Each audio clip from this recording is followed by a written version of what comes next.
आज का ये दिन बहुत खुशी का दिन है और केवल खुशी का दिन नहीं है, ऐतिहासिक दिन है, क्योंकि टोयोटा किर्लोस्कर द्वारा आज वो प्रोटोटाइप वर्ल्ड की first BS6 stage 2 electrified flex fuel Innova गाड़ी आज लॉन्च हो रही है।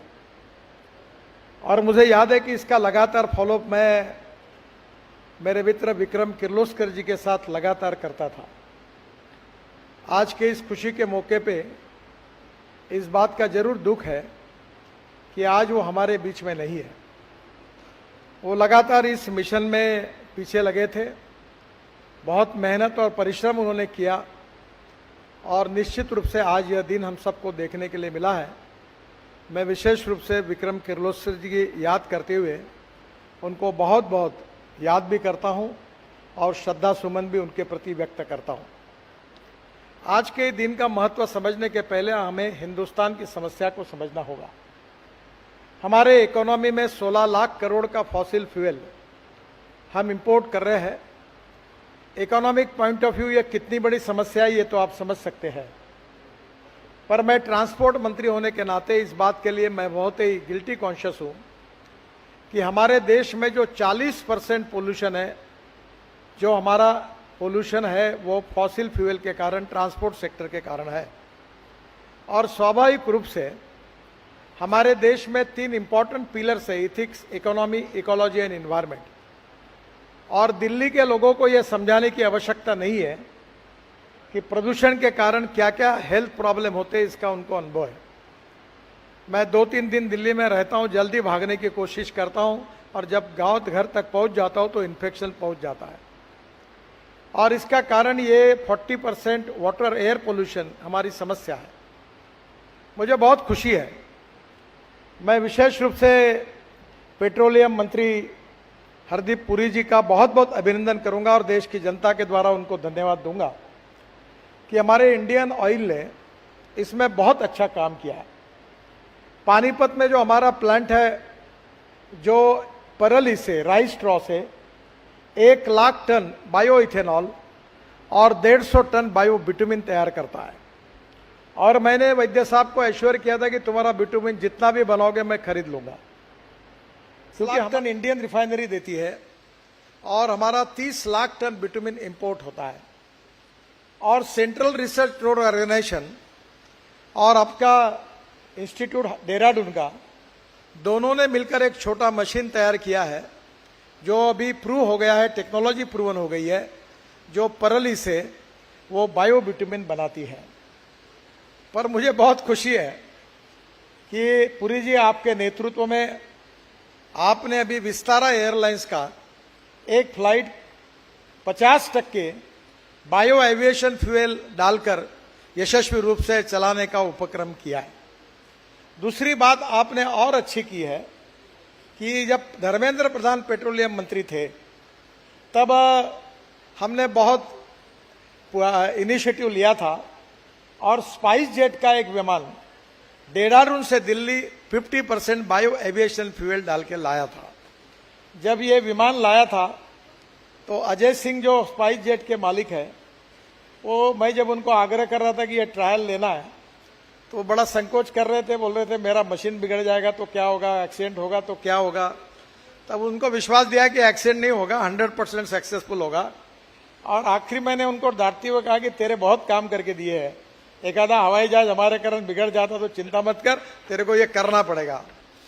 और मुझे खुशी है कि स्पाइस जेट का हवाई जहाज 50% एविएशन फ्यूल डाल के आया। मुझे बहुत खुशी है कि सरकार में कुछ बहुत लोग अच्छा काम करते हैं। आपके फरीदाबाद के इंडियन ऑयल के रिसर्च लेबोरेटरी ने अब वो ये जो bio bitumen 150 ton per day बनाना था, शायद वो सोच रहे हैं कि हम बायो एविएशन फ्यूल बनाएंगे।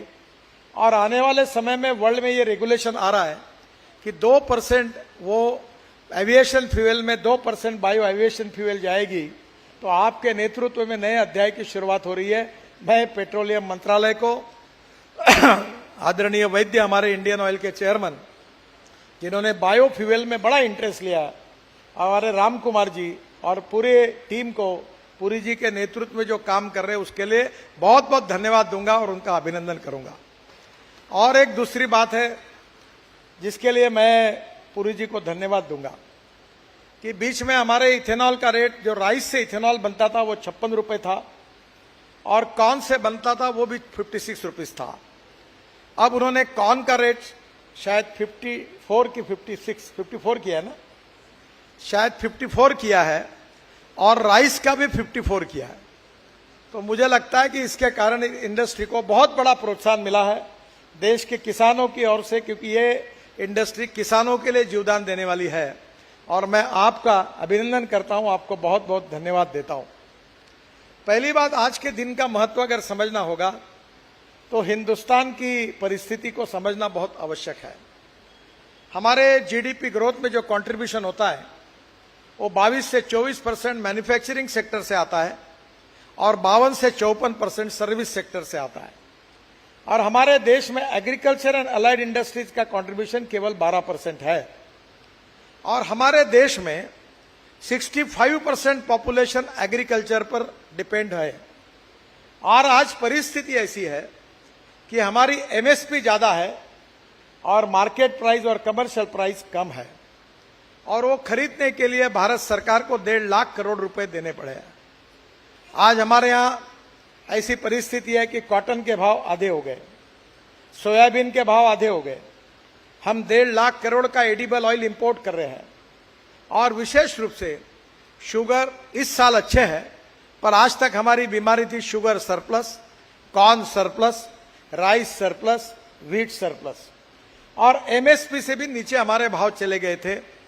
पर पुरी साहब, आपने और प्रधानमंत्री जी ने जो निर्णय किया उसके कारण पहली बार आज कॉर्न को इंडियन मार्केट में 1800 रुपए के ऊपर भाव मिल रहा है।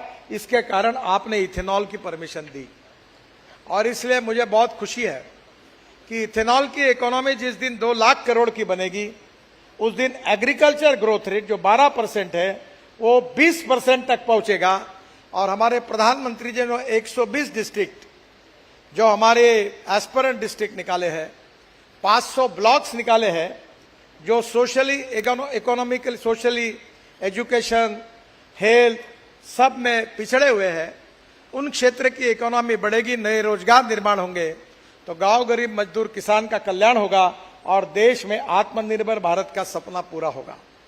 और इथेनॉल ये रूरल और एग्रीकल्चर इकोनॉमी से रिलेटेड है।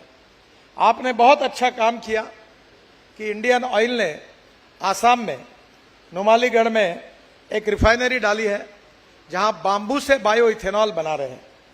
मुझे बहुत खुशी है कि उसकी कैपिटल कॉस्ट ज्यादा है पर आपने, इंडियन ऑयल ने हिम्मत से ये प्रयोग किया। अभी मैं जो मौका मिला बांग्लादेश के प्रधानमंत्री जी को मिलने का और ये नुमालीगढ़ से हमने पाइपलाइन डालकर बांग्लादेश में हम पेट्रोल और डीजल बेचते हैं। तो बात करते करते इथेनॉल की बात जब हुई तो मुझे श्रीलंका के मिनिस्टर्स और हमारे बांग्लादेश के प्रधानमंत्री जी ने मुझे कहा, क्या आपको हमारे देश के लिए इथेनॉल एक्सपोर्ट करना संभव नहीं है? तो मेरा आपसे सुझाव है कि नुमालीगढ़ की रिफाइनरी से बांबू से तैयार हुआ इथेनॉल पेट्रोल में डालकर आप अगर बांग्लादेश को एक्सपोर्ट करेंगे तो आपको मार्जिन भी ज्यादा मिलेगी, बांग्लादेश का पोल्यूशन भी कम होगा और इथेनॉल के लिए इंटरनेशनल मार्केट भी मिलेगा। अभी फिलहाल आपने 20% की बात की है, वो 11.75% पे आया है। वैसे मैंने पहले दिन से कहा था कि इथेनॉल बनाने में रिस्ट्रिक्शन मत करो, पर वो सबने मिलकर काम करते करते बहुत दिक्कतें आती है। उसका परिणाम है कि जो आए उसको इथेनॉल बना दो। आज हमारे देश में राइस से इथेनॉल बनता है, कॉर्न से बनता है, फूड ग्रेन से बनता है। पहले समय मैं 2004 से मिशन के रूप में काम कर रहा हूं, तब हमारे एक फाइनेंस सेक्रेटरी थे केड़कर, बहुत बड़े विद्वान व्यक्ति थे, विजय केड़कर। वो बोलते थे फूड वर्सेस फ्यूल और मैं उनको बोलता था, केड़कर साहब पूरा बैंड बज गया, हमारे यहाँ 10,000 किसानों ने आत्महत्या की, फर्टिलाइजर इंसेक्टिसाइड के भाव बढ़ गए और हमारे भाव नहीं बढ़ रहे, आप सुनो, ये मत कहो। पर बाद में प्रधानमंत्री मोदी जी के नेतृत्व में ये व्यू पॉइंट मान्य हुआ कि हम फूड ग्रेन से भी इथेनॉल बनाने के लिए अनुमति देंगे और आपने तो राइस स्ट्रॉ, परली से भी इथेनॉल बनाया, बांबू से भी इथेनॉल बनाया अब वेस्टलैंड का उपयोग करके इथेनॉल बनेगा, तो इथेनॉल का प्रोडक्शन बढ़ाने में कोई अड़चन नहीं है। और आपने ये भी 11.75 जो किया है, अगर आप थोड़ा सा इसमें एक बार फिर से बैठकर अगर ये 20% भी करना चाहते हैं तो 3 महीने के अंदर आप ये टारगेट पूरा कर सकेंगे। इतनी कैपेसिटी इथेनॉल मैन्युफैक्चरर के पास है और निश्चित रूप से ये सपना पूरा होगा। इथेनॉल का सबसे बड़ा इंपॉर्टेंट चीज है कि 100% इथेनॉल व्हीकल में यूज हो। और आज टोयोटा ने ये जो गाड़ी लाई है ये 100% तक जा सकती है फ्लेक्स इंजन में। इनके पहले मैं बजाज, टीवीएस और हीरो के पीछे लगा, मोटरसाइकिल तैयार की, ऑटो रिक्शा तैयार की। पूना में आपने इंडियन ऑयल ने 3 पंप शुरू किए, प्रधानमंत्री ने उसका इनॉग्रेशन किया। पर प्रॉब्लम यह है कि इथेनॉल के पंप अब शुरू नहीं हुए। अभी आज के इस गाड़ी के बाद हमारे वैद्य साहब को और पेट्रोलियम मंत्री जी को अनुरोध करूंगा कि इंडियन ऑयल, भारत पेट्रोलियम, सबको अब इथेनॉल के पंप शुरू करने के लिए आप जरूर आदेश दीजिए। और फिर से बाद ये गाड़ी वाले बोलते हैं कि पंप नहीं है तो गाड़ियां कैसे बेचेंगे। बजाज पूछता है मुझे कि मैं पूना में अगर 2 व्हीलर बेचूंगा तो मुझे पंप बताओ कहां भरूंगा। तो पहले अंडा की पहले आमलेट, इसमें बहुत चर्चा हो रही है। तो मेरा आपसे अनुरोध है कि अब पंप शुरू करने की अगर प्रक्रिया शुरू हो जाएगी तो इथेनॉल के व्हीकल आना शुरू हो जाएगा, फ्लेक्स इंजन का। बाकी भी कंपनियां आएगी और एक दिन ऐसा हिंदुस्तान के इतिहास में आएगा कि पेट्रोल का इंपोर्ट पूरा खत्म हो जाएगा और पूरा किसानों ने तैयार किया हुआ इथेनॉल से इस देश के वाहन चलेंगे। वो सस्ते भी है, कंज्यूमर का भी फायदा है और प्रदूषण से मुक्ति मिलेगी, तो इंपोर्ट से भी मुक्ति मिलेगी। और एक महत्वपूर्ण बात है जो मैं आपसे रिक्वेस्ट करूंगा कि हमारे यहां विशेष रूप से सबसे बड़ी समस्या जो है वो विशेष रूप से डीजल के पोल्यूशन की है। अब कंस्ट्रक्शन इक्विपमेंट में इलेक्ट्रिक आ गई। अब आपके ही नेतृत्व में 10,000 इलेक्ट्रिक गाड़ियां आ रही है और इलेक्ट्रिक गाड़ी में तो बहुत ही अच्छी बात है। और मैं अभी टाटा के साथ लगभग अंतिम इसमें आया हूं कि दिल्ली से जयपुर में केबल डालकर इलेक्ट्रिक हाईवे बना रहा हूं ताकि 3 बसें जोड़कर जाएगी, बिजनेस क्लास जैसी सीट रहेगी और डीजल के तुलना में 30% रेट कम होगा और पब्लिक ट्रांसपोर्ट को कंफर्टेबल और अच्छा करने से लोग गाड़ियों के बजाय उसमें जाएंगे। कभी कभी मुझे लगता है मैंने अच्छा किया कि बुरा किया। ये ऑटोमोबाइल इंडस्ट्री के चेहरे में जितने ये जो हंसी आ रही है, इसका कारण हमने देश में रोड इंफ्रास्ट्रक्चर को इतना बड़ा किया है कि अब हर आदमी गाड़ी खरीद रहा है। और मैं जब इस मिनिस्ट्री में आया था तो हमारी इंडस्ट्री का साइज 4.5 लाख करोड़ था। अभी इंडस्ट्री का साइज 12.5 लाख करोड़ हुआ है। मैं जब मंत्री बना था, हम सब, हमारी सरकार आई, मोदी जी प्रधानमंत्री बने तो हम 7वें नंबर पे थे। अब हम 3रे नंबर पर आए हैं और पहले नंबर पर चाइना है, दूसरे नंबर पर यूएसए है, तीसरे नंबर पर इंडिया है और चौथे नंबर पर जापान चला गया। हमने जापान को पीछे डाला है। पर मैं मानता हूं कि अभी जल्दी हम लोग पहले नंबर पर आएंगे और वर्ल्ड का पहला मैन्युफैक्चरिंग हब बनेंगे। Electric, ethanol, methanol, biodiesel, bio LNG, bio CNG, इसके साथ अल्टरनेटिव फ्यूल को जो इंकरेजमेंट मोदी जी के नेतृत्व में मिली है, import substitute, cost effective, pollution free और इंडिजिनस। और पुरी जी, एक बात के लिए आपको रिक्वेस्ट करूंगा कि शायद ARAI ने आपको एक रिपोर्ट दिया है, डीजल में 15% इथेनॉल डाल सकते हैं। अगर इथेनॉल की डिमांड बढ़ गई तो दूसरा काम आपको, मुझे, महेंद्र पांडे और पीयूष गोयल को करना है कि वो पुरानी पॉलिसी को बदलकर आप ऐसी पॉलिसी लाओ कि जिसमें डालना है डालो। मैं आपको बताता हूं और एक नया काम हम कर रहे हैं, 4000 करोड़ लीटर जनरेटर सेट में जाता है। और ये मैंने आज महेंद्र पांडे जी को कहा कि किर्लोस्कर जो है पूना के, इनके, उन्होंने मेरे कहने पर जनरेटर सेट बनाया, पंप सेट बनाया। अब वो कोई बड़ा रॉकेट साइंस नहीं है, वो एक किट लगाकर जनरेटर सेट भी इथेनॉल पर चलता है और देश का पहला इथेनॉल का जनरेटर सेट मेरे बिल्डिंग में मैंने लगाया है और वो चल रहा है। तो मुझे इस बात की खुशी है, उससे 4000 करोड़ लीटर इथेनॉल की डिमांड बढ़ेगी, फ्लेक्स इंजन से बढ़ेगी, 20% पेट्रोल में डालकर बढ़ेगी। और इतना ही नहीं तो आगे डीजल में अगर आएगी तो हिंदुस्तान की एग्रीकल्चर इकोनॉमी बदल जाएगी। हमारा किसान अन्नदाता नहीं ऊर्जादाता बनेगा, विटामिन दाता बनेगा। और अब आपके पुरी साहब आपके सहयोग से हमारा किसान बायो एविएशन फ्यूल का दाता बनेगा। क्योंकि मैं किसान हूं, मैं बहुत थक गया हूं। मैंने बहुत कपास लगाई, चावल लगाया, संतरे लगाए, कर्जे का बोझा कम नहीं होता। हमारा दुख और दर्द अलग है। मैं जिस क्षेत्र से आया हूं 10,000 किसानों ने आत्महत्या की है। और अब सब लोग इथेनॉल के कारण, ये जो महेंद्र पांडे बैठे, आपके उत्तर प्रदेश में योगी जी से मेरी बात हुई, अगर ये इथेनॉल है, चीनी कम आई इसलिए आज भाव मिल रहे, नहीं तो आपके आंखों में आंसू होते। चीनी के पैसे 2-2 साल तक चीनी मिलें दे नहीं पा रही थी। ये तो पुरी साहब ने और मोदी जी ने इथेनॉल लाया, इसलिए उत्तर प्रदेश में आप हंस रहे हो और पूरे किसानों के पैसे मिल रहे हैं, नहीं तो आपका घूमना कठिन होता। 189 पार्लियामेंट्री कॉन्स्टिट्यूंसी ऐसी है। एक दिन मोदी जी मुझे कह रहे थे आप ये करो बोल रहे, कहां जाना है? मैंने बोला बिल्कुल सही बात है, 189 पार्लियामेंट्री कॉन्स्टिट्यूंसी है जहां गन्ना लगाते हैं और उनके पैसे नहीं मिले तो निर्णय करने के लिए हम यहां आ ही नहीं पाएंगे। तो सबसे पहले यही है कि किसान और ज्यादा गन्ना लगा रहा है। मेरे यहां भी 60 एकड़ गन्ना है, क्योंकि गेहूं चावल कपास में कमाई नहीं होती। गन्ने में अभी 85 टन हमारे कोल्हापुर बेलगांव, अभी मैं कर्नाटक में चुनाव में गया था, ये इनके फैक्ट्री में गया था, ये बैठे, मैं पूरा ऊपर से देख रहा था हेलीकॉप्टर से, पूरे बेलगांव जिले में गन्ना ही गन्ना है। तो आज का ये निर्णय किसानों के लिए वरदान है। इसलिए I am specially giving my thanks to the management of Toyota, particularly Indian, हमारी भारत की जो कंपनी है उसकी चेयरपर्सन गीतांजलि किर्लोस्कर को मैं विशेष रूप से I am giving my special thanks to you for your great contribution regarding reducing the pollution in the country and creating job opportunities and growth in agriculture sector. It is to be one of the important and historical thing for all of us. So we are giving special thanks to you. Today it is a very, very historical day.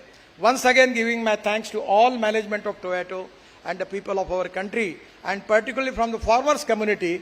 I am giving my special thanks to all stakeholders, those who are related with this mission, and I am requesting you as early as possible, make more models on flex engine.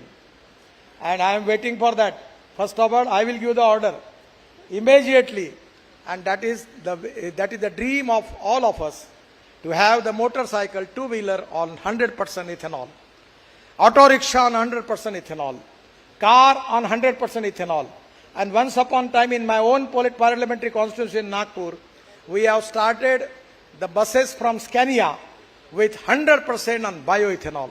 So everything is possible, and that is to be the need of our country regarding pollution and considering the economic challenge of the country. Once again, I am giving my thanks to all of you, giving thanks to Petroleum Minister, giving thanks to Mr. Vaidya from Indian Oil, and also giving thanks to research from Indian Oil Laboratory. And I am really happy. Today is one of the important day in my life. From 2004, I am convincing to the people about ethanol. Today, this dream is fulfilled because of you. That is to be a great thing for me. I am giving my special thanks individual from Mr. Nitin Gadkari, because I am working on this mission from 2004. I was with Vajpayee ji, sent me to Brazil. With Ram Naik, I started all this thinking in the country, and that is to be a great achievement. I am really thankful to you personally. It's really a great day in my life. Thank you very much. Namaskar. VK News, राष्ट्र के नाम।